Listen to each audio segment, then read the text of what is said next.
coup underway in Benin Republic, guys. Take a look at this headline. It says, coup underway in Benin Republic as military attacks President Talion's residence, seizes national TV. Guys, you know, this is happening in Benin Republic. And then Bayo Ononaga has come out to react. And then this headline says, attempted military coup reportedly fails in Benin Republic. President Tinubu's aide Ononaga.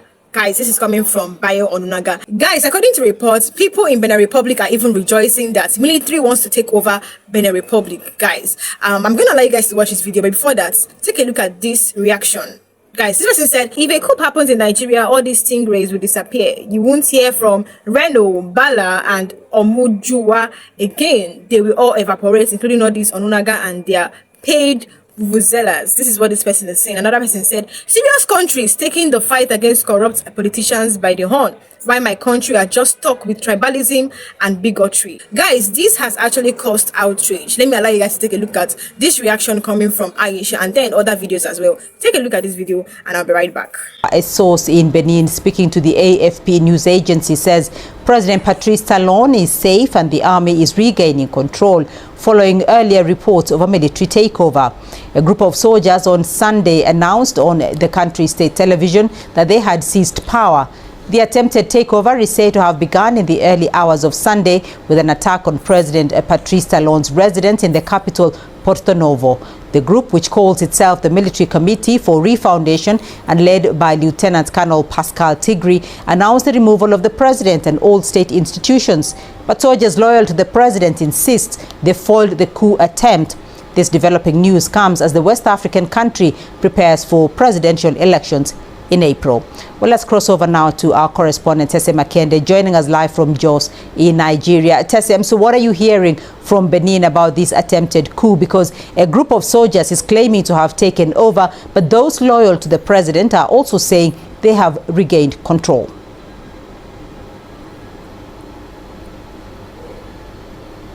Yes, indeed. What you've said is just what we're also hearing. But what we have to say at this moment is that there's a presidential statement, and I would like to quote it verbatim, that is saying that this group of soldiers, as far as they're concerned, let me take it verbatim, they said this is a small group of people who only control the television. That's coming from the office of the president. He said the regular army is gaining control. The city and the country are completely secure. And so while we have a position from some army officials, announcing a takeover on television, we are having presidential sources saying that the wider army, the wider military that is under the control of the president, talking about Patrice Talon, is under control. And so there is no cause for alarm. Of course, there is tension and all of that. The presidencies are assuring that all will be held under control at the moment. They're also confirming that the president is safe and secure. So this is what we're hearing at the moment. All right, Tessem, well, this is coming just a few months to the April 2026 election. Any news from Benin on why the soldiers were attempting to overthrow the government at this time?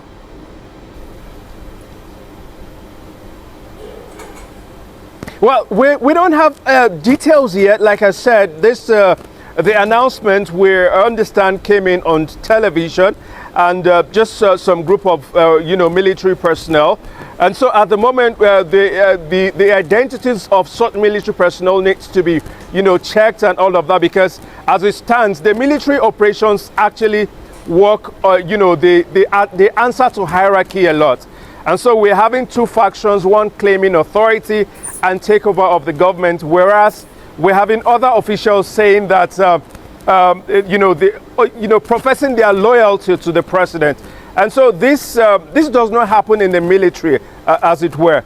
If there's a coup, there's a complete takeover. And so at the moment, things are a bit complicated, as it were.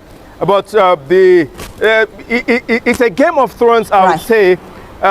Time will say whether or not who is actually in control. But one thing I would like to say is that ECOWAS at this moment will have to, wield in the big stick as a big brother and ensure that these things do not continue, really. So you have talked about ECOWAS, Tessem, and this is coming after a coup in Guinea-Bissau. Has the regional bloc ECOWAS reacted to these fast unfolding developments in Benin?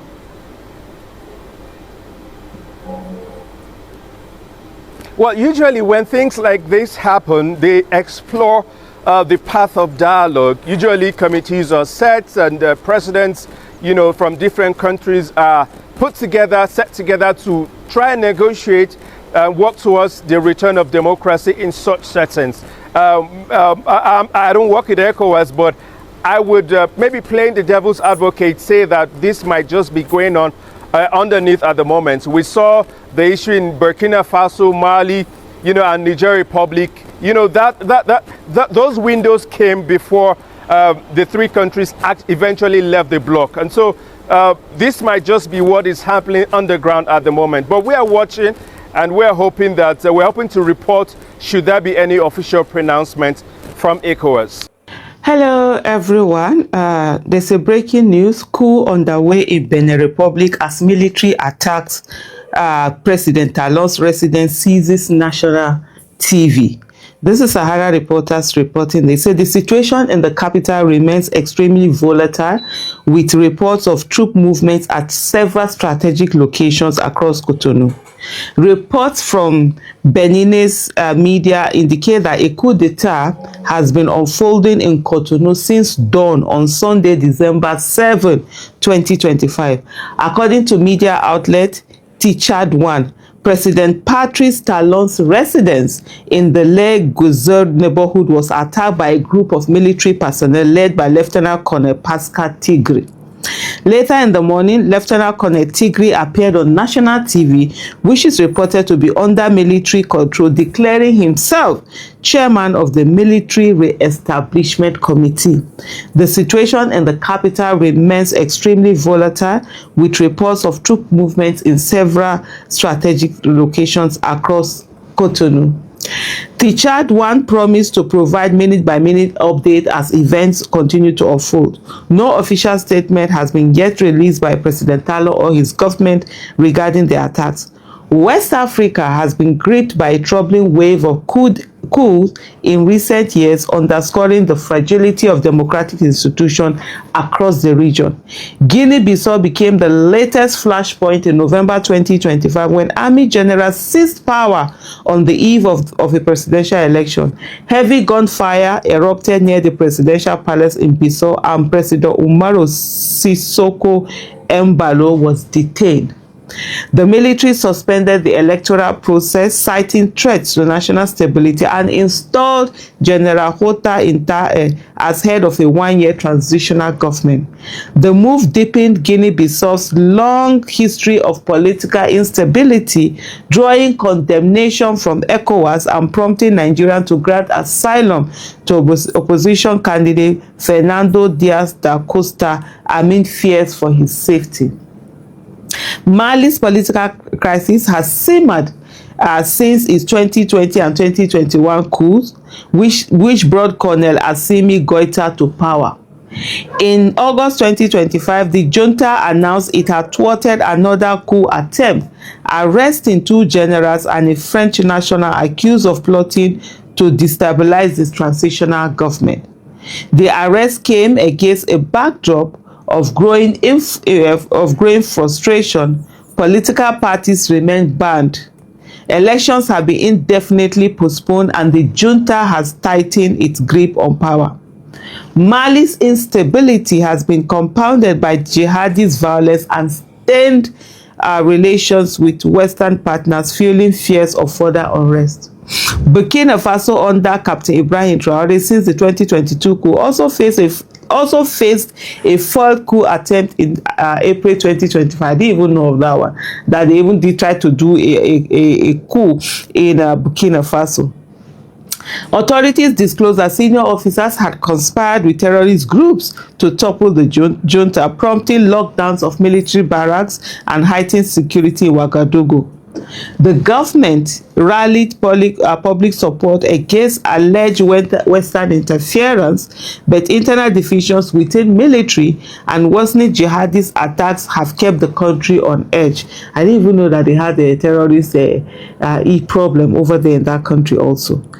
The junta had postponed elections and introduced sweeping reforms, including a controversial plan to restore the death penalty for treason and terrorism, signaling its determination to consolidate power.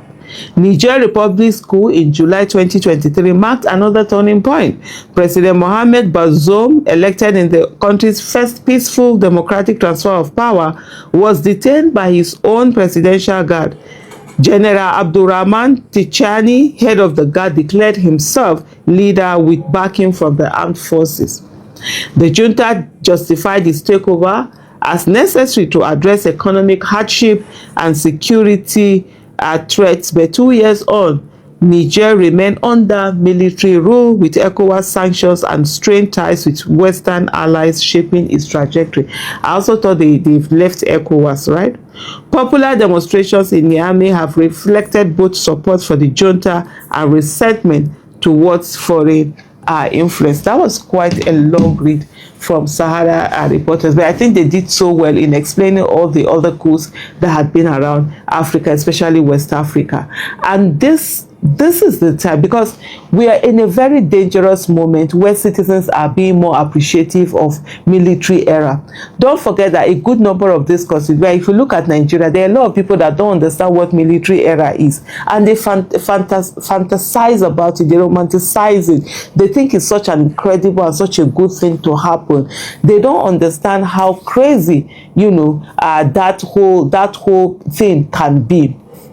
And right now, it's I don't even know how to properly put it for people to understand that Nigeria is on the edge. We're really playing with fire. With all the bad governance that we're seeing, anything can happen. And unfortunately, you will have the citizen giving support to military, because people just feel like, oh, let's have this change. Many people can't think things through. This is not the time for Nigeria to be playing with, who becomes president 2027. And 2027 election is not a joke. It's not the time to be saying, oh, this is that, oh, let's just put this one, it's just about taking this one, this that. It is the time for Nigeria to come out and for political parties to sit down and choose who is the best person that best fit Nigeria to actually lead Nigeria, not in terms of some sentiments that, oh, if it's not this, if it's not that, oh, there are certain people that have paid certain dues that need to collect certain power, as if we are pawns that have been bargained for, so they have to pass on from one to the other. This is the time to look for who is it that can lead Nigeria and give that credible leadership. Otherwise, you're giving more time, you're giving more this thing, should I call it impetus? Should I call it opportunity? Should I call it a need? Or I don't even know what to really call it, to the military for them to think about coming to take over power in Nigeria. We don't want that kind at all in this country. You should not give anybody a reason to. Tinubu, in the midst of, lack of thinking, lack of far thinking, always thinking about politics, neither about government or nation building, went to go and impose a state of emergency in a state, took out an elected governor, carried a military man, a former military man, put in there. The same military people that have been taken out of power and, kept in the barrack, going to go and tell them, give them a taste of power for them to start fantasizing about what power is about and what it is to come and be in leadership position and all of that. Let us be very careful in this country. I don't think we would want what it takes for them to say that a military is what we have a coup in Nigeria. We don't want military. For a lot of people who are fantasizing, military is crazy. When you have someone who can decide, wake up unilaterally to make decisions, make laws, make decrees, and instead it's a dangerous place for any of us to do. We are seeing this thing happening around. This is the time for us to caution ourselves and ensure that we are putting the best foot forward, not anyhowness that we give some people somewhere, the idea that a coup will be tolerated in Nigeria.